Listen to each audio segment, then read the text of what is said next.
Hai semuanya, gimana kabar kalian? Semoga selalu dalam keadaan baik. Welcome back again di Ade Kristen Channel dan ini adalah segmen Analisa Pagi, segmen di mana kita akan mengulas untuk update news dan juga pergerakan dari market, khususnya market dari Bitcoin. Hari ini kita berada di tanggal 5 Desember 2024. Teman-teman, di perdagangan kemarin kita dapat beberapa rilis data PMI yang sangat banyak dari beberapa belahan negara, ada dari Inggris, Uni Eropa, Amerika Serikat, dan mayoritas semuanya menunjukkan indikasi skor PMI yang cenderung negatif. Ini berarti secara perekonomian saat ini masih belum terlalu naik ya. Setelah beberapa bank sentral menurunkan suku bunga, tapi sepertinya masih terjadi stagnansi pertumbuhan ekonomi. Di perdagangan dini hari tadi ada Jerome Powell speak, teman-teman, di dalam sebuah wawancara di TV.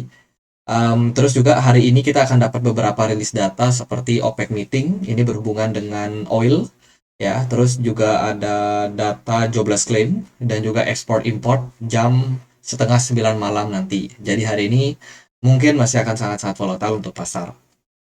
Gitu. Jadi dalam sebuah wawancara kemarin Jerome Powell itu ditanya tentang seperti apa sih perekonomian saat ini. Jadi overall dia menjelaskan bahwa perekonomian saat ini sudah mengarah kepada apa yang mereka inginkan. Kemudian juga labor market juga cenderung oke untuk posisi sekarang. Jadi so far semua masih baik-baik saja, teman-teman. Kemudian ditanya juga Jerome Powell terkait dengan seperti apa sih independensi daripada The Fed sendiri. Apakah The Fed terpengaruh sama Donald Trump yang baru saja naik ya kan menjadi presiden Amerika Serikat, ataupun juga terpengaruh dengan kebijakan-kebijakan fiskal yang dilakukan oleh Menteri Keuangan Janet Yellen untuk menghadapi COVID. Dan di sana Jerome Powell menjelaskan bahwa pihaknya sangat independen. The Fed sendiri itu tidak terpengaruh oleh pemerintah, tidak juga terpengaruh oleh administrator atau yang di sini disebut adalah treasury ya, treasury minister, itu dari Janet Yellen sendiri, Menteri Keuangannya Amerika Serikat. Jadi benar-benar The Fed ini tidak terpengaruh dengan hal-hal yang berbau politik. Seperti itu Jerome Powell menjelaskan. Kemudian ini yang mewawancarai pintar, teman-teman. Dia mencoba untuk Let me ask you ya a slightly mengalihkan different topik question ya di sela-sela about perbincangan crypto. tersebut. We were talking earlier also about Bitcoin, and it's going, it's rising. There's talk in Washington also about creating a Bitcoin reserve. Actually, you do deal with currencies to some degree, and you have to think about some of these issues. How does crypto sit with you right now at a time when it appears that this administration, this next administration, may legalize it in a much more broader way? I mean, it's legal now, but that there might be a much bigger groundswell. Jadi pada intinya Jerome Powell ditanya bagaimana pendapatnya tentang kripto, tentang Bitcoin ya kan. Jadi Jerome Powell sendiri apakah dia punya Bitcoin? Ternyata tidak, teman-teman. Jerome Powell mengatakan bahwa dia tidak boleh memiliki Bitcoin karena mandatnya saat ini sebagai eh, gubernur bank sentral ya, yang mana tidak boleh pegang yang namanya aset seperti Bitcoin gitu. Dan The Fed juga tidak punya wewenang untuk melakukan regulasi terhadap kripto ataupun juga Bitcoin gitu. Jadi dia melihat bahwa Bitcoin ini ya seperti komoditi pada umumnya, seperti gold, teman-teman. Dan ya itu sih satu faktor yang kemarin bikin Bitcoin juga mengalami lonjakan ya di sela-sela market yang sepertinya tegang terkait dengan kira-kira Jerome Powell bakalan ngomong apa nih dalam wawancaranya kemarin gitu. Jadi cukup seru sebenarnya pembahasan di interview kali ini untuk Jerome Powell gitu. Jadi ya intinya adalah kalau kita melihat dari kondisi pasar saat ini overall bagus ya kan. Eh, Secara makroekonomi kelihatan bahwa Jerome Powell ini meskipun di pernyataan terakhir dia tidak akan terburu-buru terkait dengan pemangkasan suku bunga, tapi dia melihat outlook ekonomi sekarang sudah mengarah ke tren yang positif. Hopefully ya, semoga kedepannya Jerome Powell bisa memberikan semacam hadiah nih di akhir tahun ini. Karena kita masih akan ada keputusan terkait dengan suku bunga dari The Fed pada tanggal 19 Desember. Setelah interview kemarin, semakin besarlah peluang Jerome Powell akan memangkas suku bunga 25 basis poin satu kali lagi untuk terakhir kalinya di bulan Desember 2024 ini. Jadi Kalau The Fed pangkas suku bunga lagi, maka otomatis ya kan akan ada aliran dana yang masuk ke market-market beresiko seperti saham, kemudian Bitcoin atau kripto, dan juga gold, potensialis seperti itu. Dan orang-orang mulai akan melepas deposito mereka, mulai akan melepas obligasi mereka. Semoga ini bisa menjadi good point ke depannya untuk pasar. Oke, buat teman-teman yang suka trading di koin-koin micin, koin-koin yang belum listing di exchange besar. Kalau teman-teman suka memanfaatkan faktor-faktor tersebut, teman-teman bisa untuk pakai CoinEx ya. Di CoinEx tersedia banyak sekali token-token yang teman-teman tidak kenal sebelumnya. Di sini ada banyak sekali koin dengan market cap yang sangat kecil, teman-teman. Jadi teman-teman bisa miliki koin-koin tersebut di CoinEx ya. Jadi buat yang tertarik untuk pakai CoinEx bisa langsung cek link yang ada di kolom deskripsi. Di sini juga tersedia banyak sekali fitur mining. Di sini teman-teman bisa staking CET kalian untuk mendapatkan token-token berikut.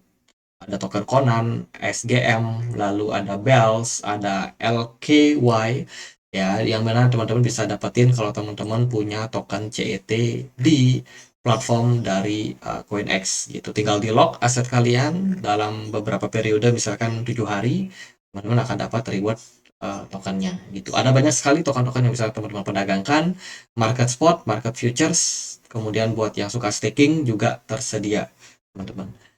Itu, cek link di kolom deskripsi kalau tertarik dengan CoinEx. Oke, kita bahas berita yang lain yaitu dari ETF ya. Gimana kondisi dari market ETF? Overall kemarin ada inflow yang lumayan bagus masuk ke Bitcoin. Ya, tren masih lumayan bagus. Jadi ini good point. Dari BlackRock, Grayscale, Fidelity kemarin sedikit mendapatkan inflow yang masuk ya, yang mana ini lumayan sebenarnya untuk pasar. Ethereum juga kemarin mendapatkan inflow, teman-teman. Lumayan bagus juga. Ini didominasi oleh arus masuk BlackRock sama Grayscale Mini Trust. Itu dari Ethereum ETF. Dari berita yang lain, saat ini retail investor mulai melirik kripto ya, khususnya altcoin yang memang sudah mengalami lonjakan signifikan. Jadi kemarin itu koin-koin lawas dari Amerika Serikat kayak Algorand, kemudian XRP, Cardano, terus XLM, ya Stellar, terus juga ya token-token lain lah, token-token yang market cap-nya udah besar, cuma dia kayak lambat movement, itu kemarin mendapatkan lonjakan yang signifikan. Ini membangunkan banyak para retail yang sebelumnya udah patah semangat, yang sebelumnya udah ya udah deh pasrah aja deh sama market. Nah, melihat XRP naik, rally, ini kembali menjadi perbincangan nih Bitcoin dalam beberapa waktu terakhir ya. Jadi jumlah investor retail yang masuk saat Bitcoin berada di 90.000 ke atas terus mengalami peningkatan dalam waktu yang sangat singkat, dalam waktu 30 hari saja. Berarti ini good point, teman-teman. Good point untuk whales taking profit ya. Oke, kita lihat dari berita yang lain lagi, ada MicroStrategy akan tetap menjual sahamnya ya. MicroStrategy siap jual saham untuk apa? Untuk beli Bitcoin. Kayaknya kedepannya MicroStrategy nggak akan jadi perusahaan terbuka lagi. Mungkin dia akan menjadi perusahaan tertutup, teman-teman. Kalau kita melihat dari cara apa yang dia lakukan ya, karena dia punya cadangan Bitcoin sangat banyak, cuannya dari Bitcoin juga sudah sangat-sangat banyak. Jangan-jangan nanti dia bisa buyback saham dan menjadi perusahaan yang tertutup.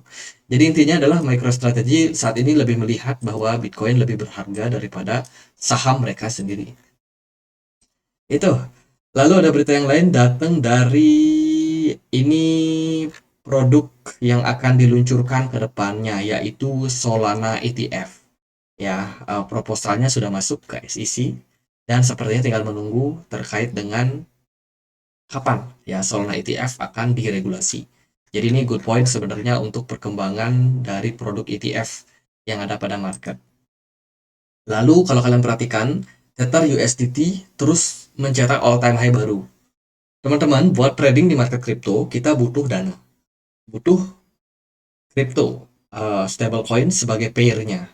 Kalau kalian perhatikan secara all time high ya kan, jumlah dari Tether itu terus mengalami peningkatan. Jadi jumlah token yang beredar itu terus mengalami peningkatan seiring dengan terus meningkatnya adopsi dari market. Artinya apa? Semakin tinggi dana, semakin banyak dana, semakin tinggi pula pump yang bisa dilakukan dengan dana tersebut. Jadi ini merupakan sebuah sinyal nih yang bagus untuk perkembangan kripto dan juga harganya ke depannya. Meskipun kalau kita tahu ya, banyak sekali koin baru yang bermunculan dengan adanya peningkatan jumlah stablecoin dari Tether yang terus mengalami peningkatan, ini juga kedepannya akan bisa mengimbangi hal tersebut. Jadi saya melihat ini sebagai good point untuk sinyal bullish untuk pasar.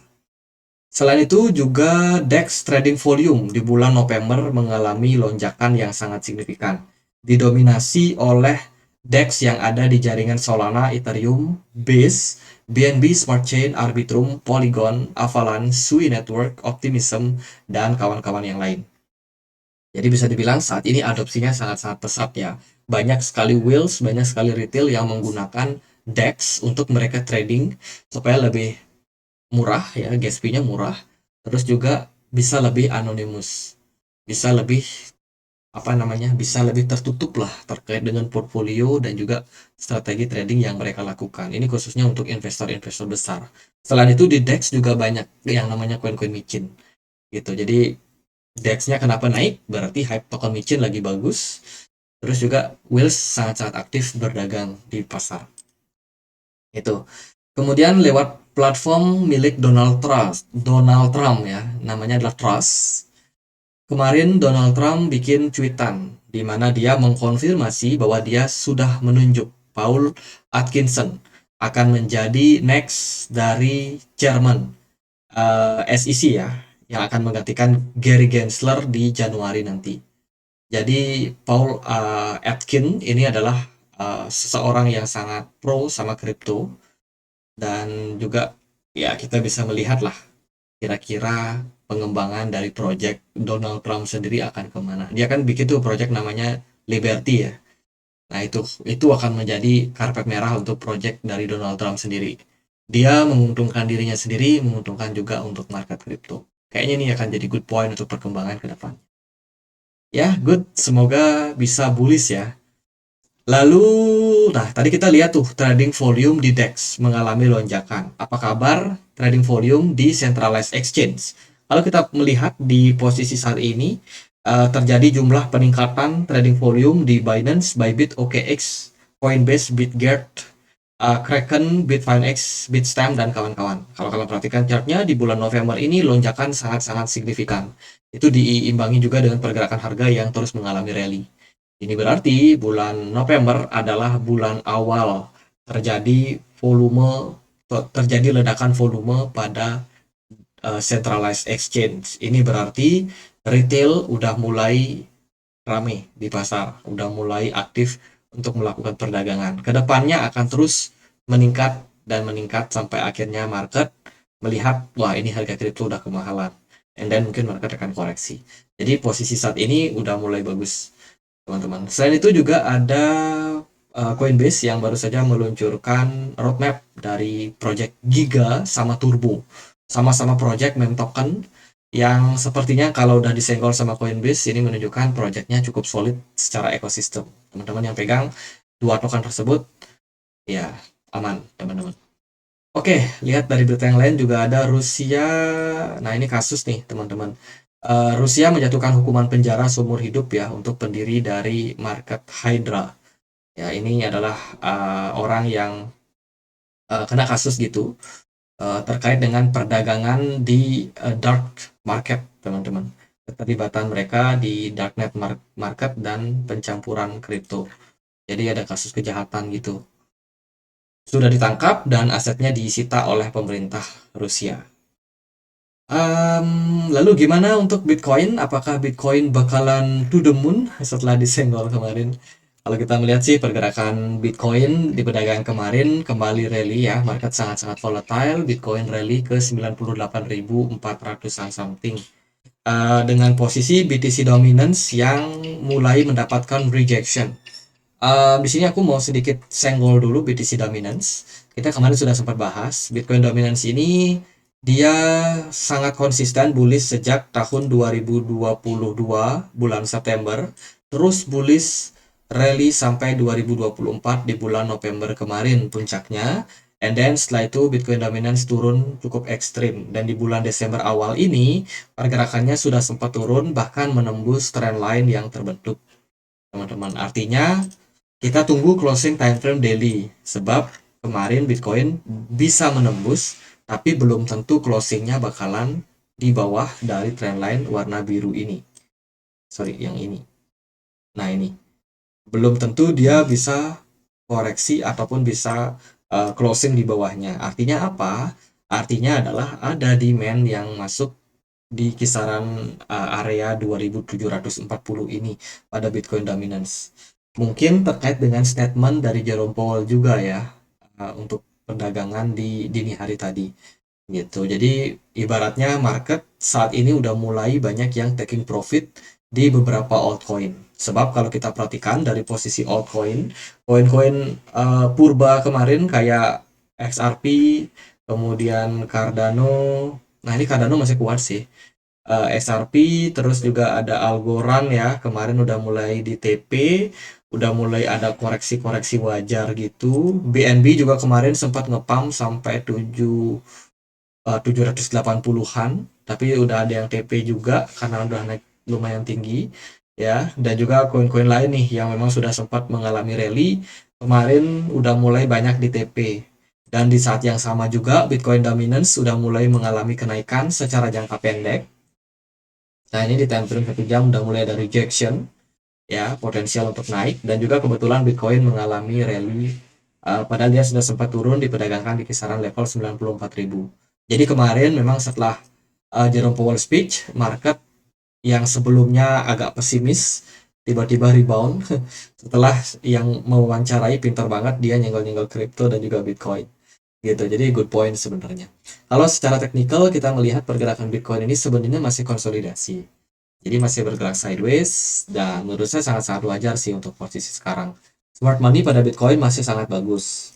Jadi meskipun altcoin udah pada naik kemarin ya, ataupun beberapa hari terakhir, tapi ini belum ending dari alt season. Ini masih awal, teman-teman. Jadi sampai nanti smart money pada Bitcoin turun ya, dan Bitcoin udah mulai bergerak stabil, dikala itu altcoin baru akan memasuki alt season yang sebenarnya, di mana banyak altcoin yang akan menembus all time high. Tapi di posisi kemarin kita baru dalam fase permulaan. Yang kemarin naik lumayan adalah Ethereum. Ethereum setelah sekian lama ya kan sideways konsolidasi, nggak terlalu gerak, dihina-hina orang.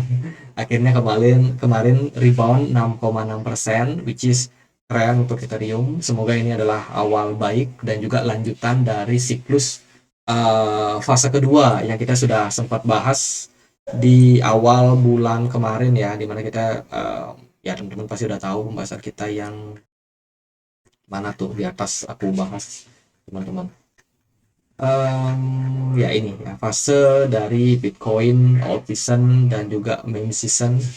Jadi intinya adalah ketika pergerakan saat ini Bitcoin mengalami kenaikan disertai dengan BTC dominance yang naik, maka altcoin rata-rata akan ada yang turun, tapi mungkin ada yang sedikit lawan arus ya, dan itu hal yang sangat-sangat wajar teman-teman. Dan kalau kita melihat memang kondisinya sekarang kita berada di ini, di mana Bitcoin naik, BTC dominance naik, sementara altcoin sedikit koreksi. Masih aman, masih aman. Kita berada di fase kedua, di mana Ethereum sudah mulai outperform ya daripada Bitcoin. Udah mulai mencoba untuk flipping ya pergerakan dari Bitcoin sendiri, di mana di perdagangan hari ini Bitcoinnya naik 2,5%, sementara Ethereum naik sampai 6,68%. Ya mungkin belum terlalu impulsif karena kalau kita lihat pergerakan Ethereum so far masih cenderung terbatas untuk kenaikannya, tapi ini adalah awal yang baik untuk fase kedua yang lebih panjang ke depan. Ini baru awal, dan buat teman-teman yang mungkin kebingungan nih nyari entry masuk, wah susah banget nunggu market crypto koreksi. Yes teman-teman, di fase bull run kali ini kita sulit banget mencari posisi entry. Jadi kalau teman-teman trading di market spot ya, jangan keluar semuanya dulu. Misalkan teman-teman mau TP tuh, paling TP ya 20%, 10%. Ya kan kalau ke teman-teman TP semua, ya nanti sulit buat masuknya, teman-teman. Karena marketnya itu rally-rally dan ya koreksi-koreksinya itu cuma sebentar, paling beberapa jam koreksi, dan biasanya mantul balik naik lagi. Gitu. Jadi koreksi besar untuk saat ini masih belum, teman-teman. Dan kita masih melihat nih bahwa pergerakan dari mayoritas altcoin ini masih dalam posisi yang sangat bullish juga gitu. Jadi untuk outlook jangka panjang saya rasa semuanya akan bergantung sama seperti apa kondisi dari makroekonomi, seperti apa keputusan dari The Fed nanti terkait dengan suku bunga, dan bulan Desember ini nampaknya akan menjadi bulan yang positif untuk pasar kripto gitu. Jadi ya gitu aja sih, paling buat saya outlook saya cukup positif untuk Bitcoin. Bitcoin masih konsolidasi. Kalau hari ini kita beruntung, mungkin kita bisa menemukan kenaikan lagi pada Bitcoin menembus all time high. Namun perlu untuk ditunggu sih sebenarnya seperti apa closing daily ya. Karena overall closing daily sementara ini masih belum terlalu memberikan indikasi bullish yang kuat. Ya, andai kata Bitcoin bisa tembus sampai level 99.800 di all time high sebelumnya, itu bisa menjadi sebuah sinyal yang bagus untuk pasar kembali melanjutkan tren rally. Kemana target Bitcoin jangka pendek? Eh, saya sih melihat 120 ribu dolar sebagai next target untuk Bitcoin. Oke, sekian aja. Semoga bisa bermanfaat untuk video kali ini. Kita punya komunitas diskusi di Telegram. Bagi teman-teman yang punya akun Telegram, bisa join ya, linknya di kolom deskripsi. Sekian, akhir kata saya Andre. Makasih.